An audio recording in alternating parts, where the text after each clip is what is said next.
ఈరోజు ముండ్లమూరు మండలం వచ్చాము. Police department, food safety department joint site చేస్తున్నాము. ఎందుకంటే పాలు కల్తీ అనేది ఎక్కువ జరుగుతుందని, ప్రజల ఆరోగ్యం పాడవుతుందని చెప్పి చాలా వరల్డ్ హెల్త్ ఆర్గనైజేషన్ నుంచి మన ఇండియాలో ఎక్కువ జరుగుతుంది, క్యాన్సర్లు వస్తున్నాయని చెప్పి జరుగుతుంది. కాబట్టి ఈ పాలు అనేది చాలా వరకు కుటీర పరిశ్రమలాగా ఎక్కడ పడితే అక్కడ పాలు తయారు చేసి, కల్తీ పాలు తయారు చేసి పాల కేంద్రాలు పోస్తున్నారు.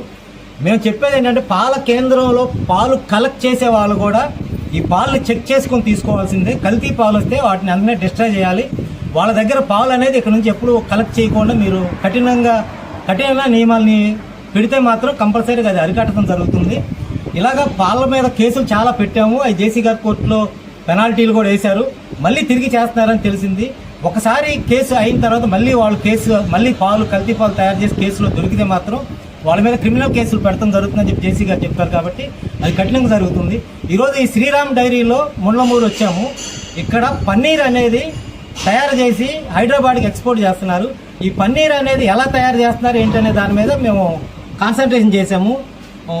గ్లిసరాల్ మోనోస్టెరేట్ ఫ్లేక్స్ అనేది ఒక ఏజెన్సీ ఉంది. దాన్ని స్మూత్నింగ్ ఏజెంట్ కానీ కలుపుతున్నారు. ఎసిటిక్ యాసిడ్ ఏంటంటే పాలు ఏర్పడటానికి కానీ కలుపుతున్నారు. అవి లిమిటెడ్గా ఉండాలి. లిమిటెడ్ దాటితే వాళ్ళ మీద కేసులు పెడతాం జరుగుతుంది. లిమిటెడ్గా ఉన్నాయో లేదో ల్యాబ్ రిపోర్ట్లో తెలుస్తుంది.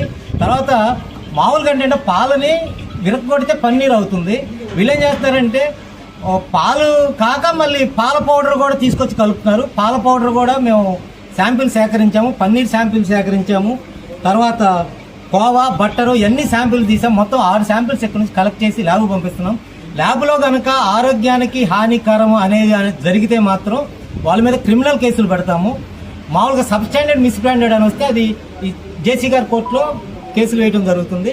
రిపీటెడ్గా పాలు కల్తీ కేసులు కానీ ఏ కేసు అయినా రిపీటెడ్గా వస్తే క్రిమినల్ కేసులు పెడతాం జరుగుతుంది. Thank you.